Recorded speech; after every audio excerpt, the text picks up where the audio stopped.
నమస్తే నమస్కారం అండ్ స్వాగతం సుస్వాగతం. ఇది పండగ, ఇది పాటల పండగ.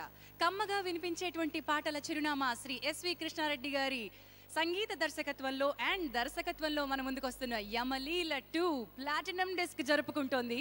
ఆ పండుగకి స్వాగతం సుస్వాగతం. వేణుమాధవ్ గారు, అరే బోర్డు కొంచెం కిందకి పెట్టండి సార్, మీ ఫేస్ కనబట్టలేదు. నా ఫేస్ బ్రహ్మాండంగా కనబడుతుంది. కనిపించిందండి. ఏంటి సార్ పట్టుకున్నారు? రాస్తా రోకో. రాస్తా అంటే రోడ్డు రోకో. రోకో ఇక్కడ రోడ్డు లేదు, వెహికల్స్ లేవు, ఏం రోకుతారు సార్? ఎవరు వస్తుంటే వాళ్ళందరూ నాపేస్తా. అవునా? ఎందుకు సార్, ఎందుకు మీలో ఈ ఉద్యమం చెలరేగింది? ఎందుకు? కోపం అండి, కోపం, బాధ. ఎందుకు సార్? నన్ను కృష్ణారెడ్డి గారు అచ్చిరెడ్డి గారు ఇండస్ట్రీకి తీసుకొచ్చారు కదండి. అవునండి. నన్ను హీరోని చేసింది కూడా కృష్ణారెడ్డి గారు అచ్చిరెడ్డి గారు కదండి. హంగామా హంగామా మీకు తెలుసు, అందరికి తెలుసు. ఏమండి డాక్టర్ ఏం పని చేయాలండి? డాక్టర్ గారు ఇంజక్షన్ ఇవ్వాలి, టాబ్లెట్లు ఇవ్వాలి, ఆపరేషన్లు చేయాలి. అవునండి. ఆ డాక్టర్ సతీష్ గారిని తీసుకొచ్చి హీరోయిన్ చేయడం ఏంటండి? నాకేమైందండి? హీరోయిన్ నన్ను పక్కన పెడతారండి. మేడ్ ఫర్ ఈచ్ అదర్ లా ఉంటాం. అవును, మేడ్ పండులా ఉంటుందండి. వేణుమాధవ్ నీ హైట్ అంతా తెలీదు, కనపడుతోంది, చెప్పక్కర్లే. హీరోయిన్ హైట్ ఎంత? పైగా హీరోయిన్ ఎక్కడి నుంచి వచ్చింది తెలుసా నీకు? ఆస్ట్రేలియా నుంచి వచ్చింది సార్. కాదు, ఆఫ్రికా నుంచి వచ్చింది. ఒంటెలు, జీబ్రాలు, డైనోసారస్, పులులు, సింహాలు, వీటి మధ్య ఒక చక్కటి జింక పిల్ల. ఆ జింక పిల్లకి నీకు ఎక్కడైనా సూట్ అవుద్దా అసలు? అంటే ఇప్పుడు ఇన్ని జంతువులు చెప్పారంటే నేను కోతి, ఆ అమ్మాయి ఏమో జింక పిల్ల అండి. ఎందుకు వచ్చింది అడుగుతావు నన్ను, చెప్పు. కాదు అయినా గురుగారు, ఒక హీరో అన్న తర్వాత ఆ హీరోయిన్ కి మ్యాచ్ అయ్యేటట్టుగా ఉండాలి. అవును. లేదా నీకు హీరోయిన్ ని మ్యాచ్ అయ్యేటట్టు నేను సెలెక్ట్ చేసుకోవాలి. కాదు సార్, నా హైట్ కు అమ్మాయి హైట్ కు కొద్దిగా సేమ్ ఉంటదేమో అనిపిస్తుందండి. అది నీ భ్రమ అంతే. అంతేనా? అమ్మాయి ఎంత ఉంటుందో చూసారండి అసలు మీరు? ఆ స్టూల్ వేసుకుంటే పర్లేదండి, ఎవరిని మేనేజ్ చేయొచ్చు. అంటే నిన్ను ప్రతి షాట్ లోనూ స్టూల్ వేసుకుని కూడా తీసుకుని వెళుతూ చేయాలంటావా? వద్దులేండి అయితే.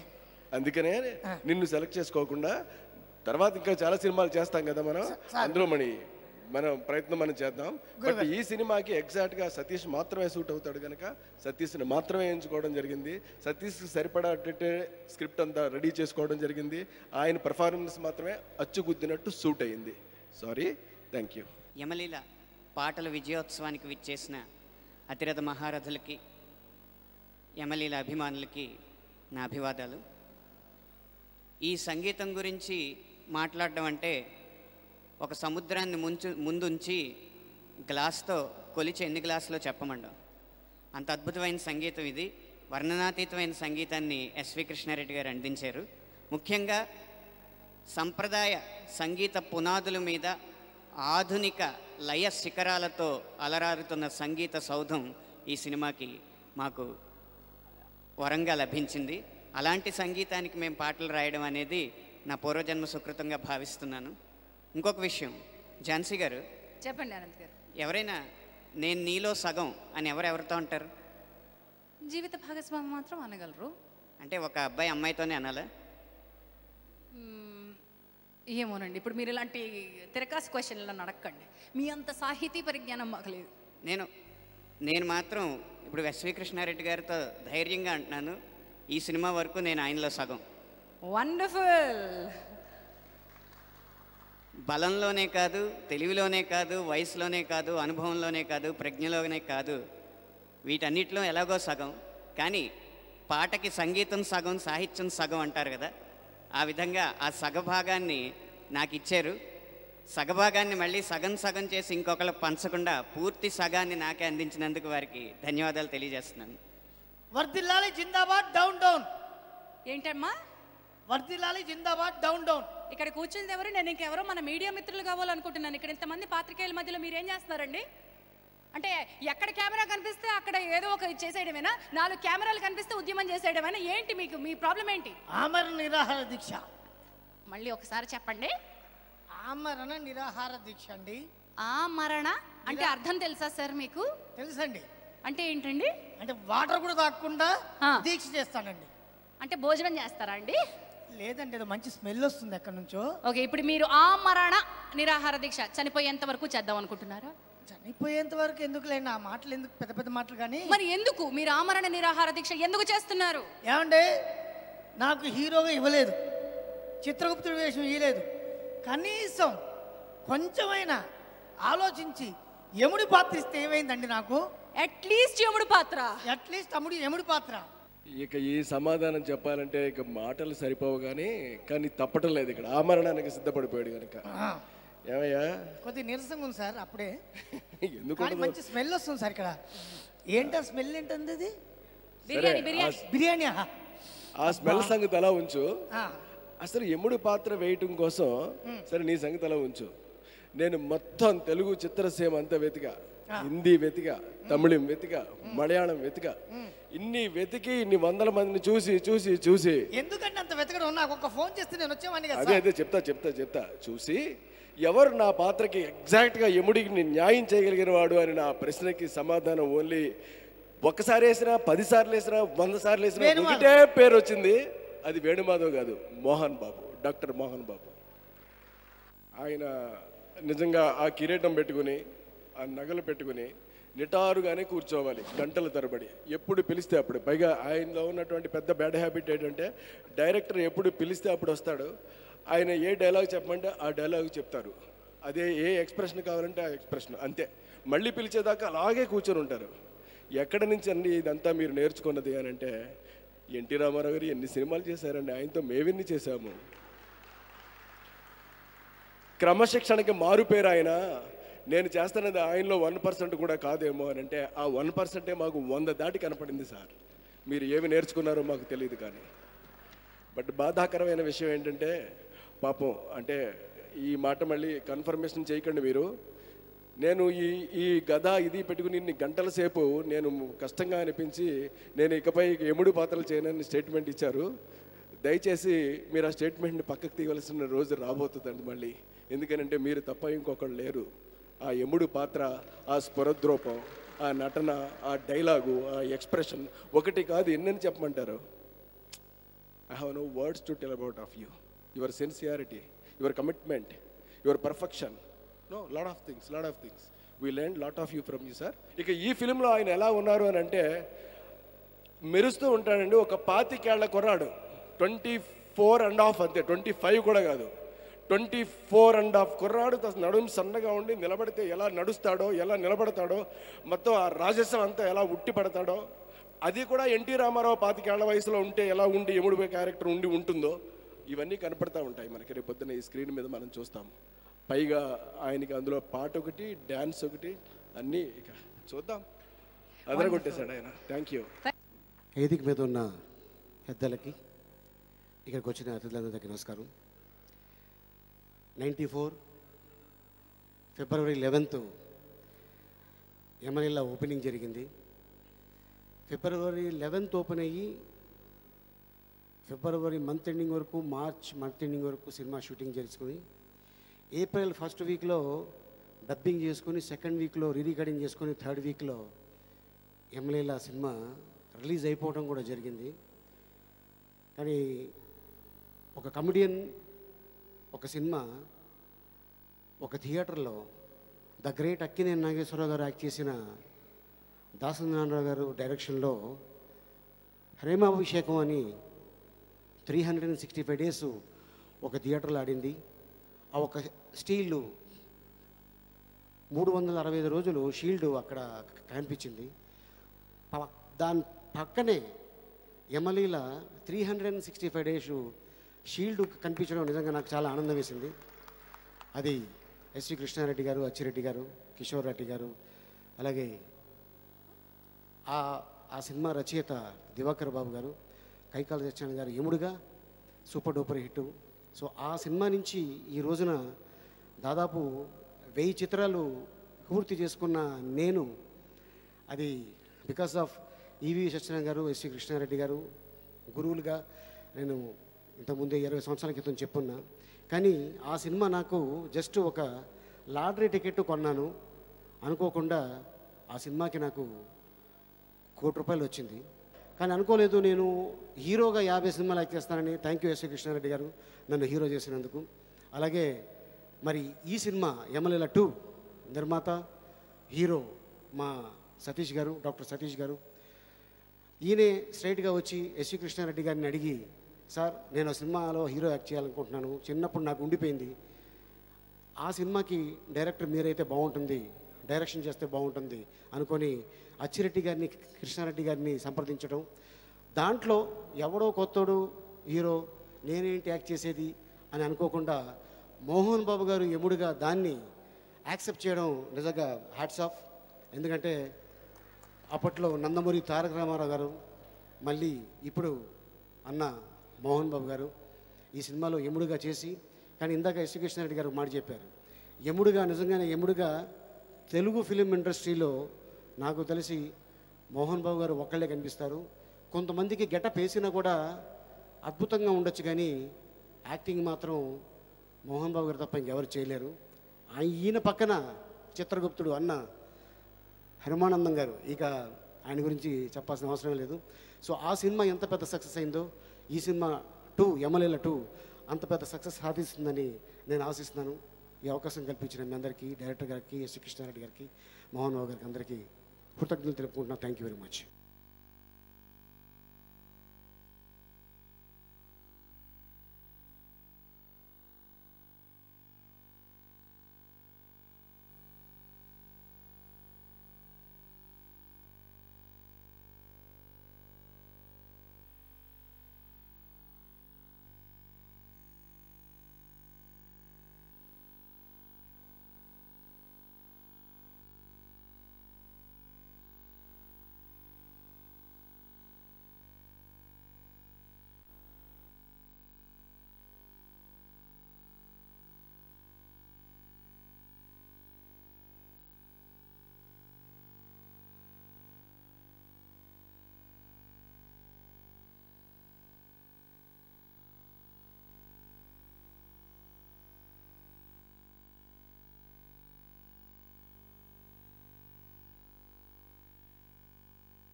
అందరికీ నమస్కారం. 94 అప్పటికి సినిమా ఫీల్డ్ అంటే కూడా ఏంటో నాకు తెలియదు, ప్రేక్షకుణ్ణి. అప్పుడే ఈ యమలీల సినిమా రిలీజ్ అయింది. ఏదో చాలా ఎవరో కొత్త ఆలీని కమెడియన్ని హీరోగా పెట్టి సినిమా తీసి సెన్సేషనల్ హిట్ చేశారు. ప్రేక్షకుడిగా థియేటర్కి వెళ్ళి సినిమా చూస్తూనే ఉన్నాను, బట్ ఒక సాంగ్ కోసమే నంబర్ ఆఫ్ టైమ్స్ సినిమా చూసాను. చిరులోలికే మదర్ ఎమోషన్తో సాగే సాంగ్. సో ఆ సినిమా ఒక్కసారి మామూలు ప్రేక్షకుల్ని కూడా ఎలా తీసుకెళ్ళి తెలుగు ఫిలిం ఇండస్ట్రీలో అప్పటికే ఒక చిన్న సినిమా ట్రెండ్ సెట్ అయింది. దాని తర్వాత నేను అదే 94లోనే సినిమా ఫీల్డ్లోకి రావడం జరిగింది. అప్పటి నుంచి కృష్ణారెడ్డి గారి సినిమా ఒకటన్నా డిస్ట్రిబ్యూషన్ రైట్స్ కొనాలని అనుకుంటుండేవాడిని, బట్ లైఫ్లో అది నాకు కుదరలేదు.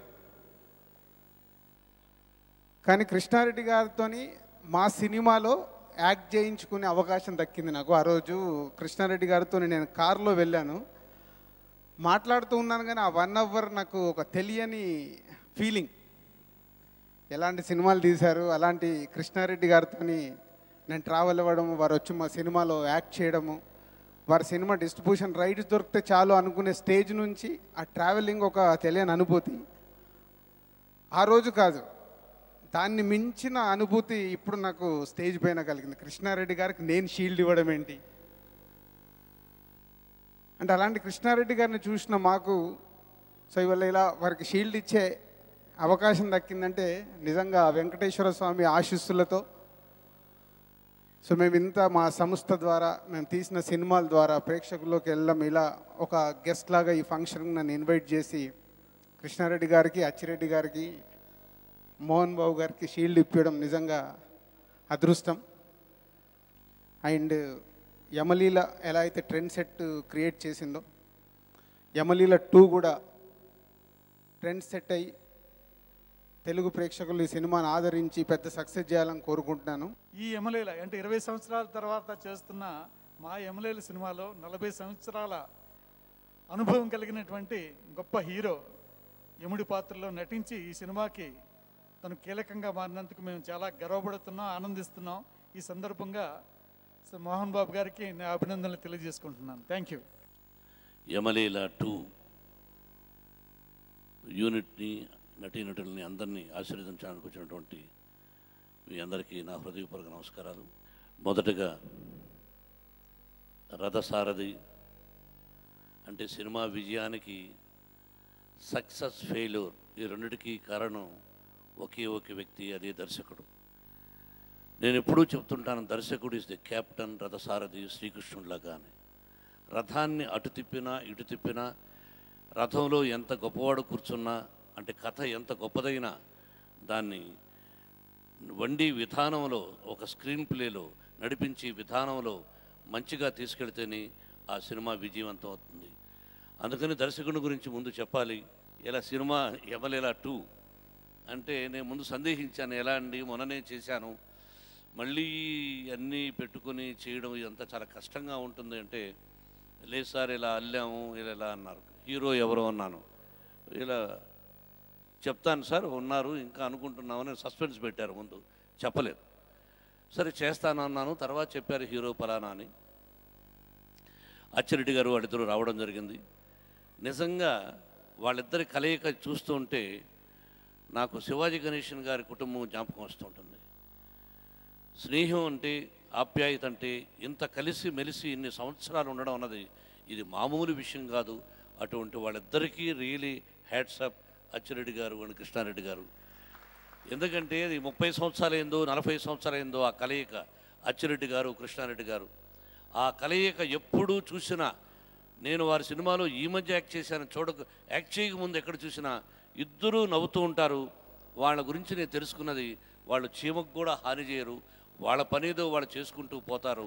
అటువంటి మంచి వ్యక్తులు అని నేను విన్నాను. విని ఆ దర్శకుడి దగ్గర నేను పనిచేసిన దానికి నిజంగా నిజంగా నిజంగా చాలా ఆనందించాను. నటుడికి సెట్లీకి వెళ్ళిన తర్వాత కావాల్సింది ఏంటంటే, అరటిపండు ఒలిచినట్టు చెప్పడం ఒక దర్శకుడు. నాకు కావాల్సింది ఇది అని చెప్పాలి. అతను అరటిపండు ఒలిచి చిన్నపిల్లలకి ఎలా పెడితే ఎంత ఈజీగా తింటారు, అంత కష్టమైన నటుడికి కూడా అంత ఈజీగా చెప్పగలిగిన వ్యక్తి దర్శకుడు కృష్ణారెడ్డి గారు. ఇది పొగడ్త కాదు, నేను పొగడాల్సిన అవసరం నాకు లేదు, పొగిడించుకోవాల్సిన అవసరము ఆయనకు లేదు. ఆయన కూడా ఎన్నో సిల్వర్ జూబ్లీలు, గోల్డెన్ జూబ్లీలు ఎన్నో చూసిన దర్శకుడు అతను. కాకపోతే నేను ఫస్ట్ టైం యాక్ట్ చేశాను కాబట్టి ఒక నటుడుగా నేను ఎంత అనుభూతి పొందాను ఒక దర్శకుడి గురించి చెప్పాలంటే 100% నేను ఆనందించాను, గర్వించాను. అటువంటి మంచి దర్శకుడి దగ్గర ఇంతకాలానికి యాక్ట్ చేసే అదృష్టాన్ని నాకు కలుగు చేశాడు ఈ హీరో అండ్ ప్రొడ్యూసర్ అని చెప్పి కూడా, ఇది ఎగతాళి కాదు, ఇది నిజం. ఇక మన సతీష్ పుట్టిన దానికి అతని జీవితంలో ఒకటి కావాలి అనుకొని ఆ కుర్రవాడు వచ్చి తెలుగు మీద ప్రేమతో, తెలుగు భాషలో కర్ణాటకలో వెళ్ళి సెటిల్ అయిన, ఆ తెలుగులో ఒక మంచి నటన మీద ఉంటే మమకారంతో ఒక మంచి దర్శకుడిని పెట్టుకుని ఈరోజు అతను సినిమా నిర్మించాడు. నువ్వు నిజంగా నన్ను ఎన్నుకోవడం కూడా really I feel very great. Satish, let me tell, everybody is lucky, but one thing I will tell you. చెప్పడానికి కొంతమంది సిగ్గుపడతారు. స్వర్గం నరకంలో నేను యాక్ట్ చేసినప్పుడు నీ అంత ధైర్యంగా నేను యాక్ట్ చేయలేకపోయాను. మా గురువు గారు కాలుతో తన్నేవాడు, డైలాగ్ చెప్పరా. కానీ నిన్ను చూశాను, మా గురువు గారు నన్ను సెట్లో తిట్టిన దానిలో 1% కూడా అసలు తిట్టలేదు Krishna Reddy. But you did a very good performance. నిజంగా బాగా చేశావు. నేను సెట్లో చూశాను నీ క్రమశిక్షణ, నీ పద్ధతి. సక్సెస్ ఫెయిల్యూర్స్ కాదు అక్కడ, నీ జీవితం ఎంటర్ అయింది, బ్రహ్మాండంగా ఉంటుంది. ఈ పిక్చర్ విజయాన్ని సాధిస్తుంది, నువ్వు హీరోగా నిలబడతావు. బ్రహ్మాండమైన ఆశీస్సులు ఆ షిరిడి సాయినాథుడు వెంకటేశ్వర ఆశీస్సులు ఉంటాయి. ఒక మంచి దర్శకుడి దగ్గర పనిచేశావు. Really I'm very happy. నేను ఓపెన్గా చెప్తున్నాను, you are very good and best of luck once again for you and your total team Bengaluru team కూడా I'm very happy. And once again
మేము ఈ ఆడియో ప్లాన్ చేసినప్పుడే డిసైడ్ అయ్యాము ఇది ఇంత బ్లాక్ బస్టర్ చేయాలి అనేసి. ఇప్పుడు మేము చాలామందిని కలుస్తున్నాము, చాలామందిని చూస్తున్నాము.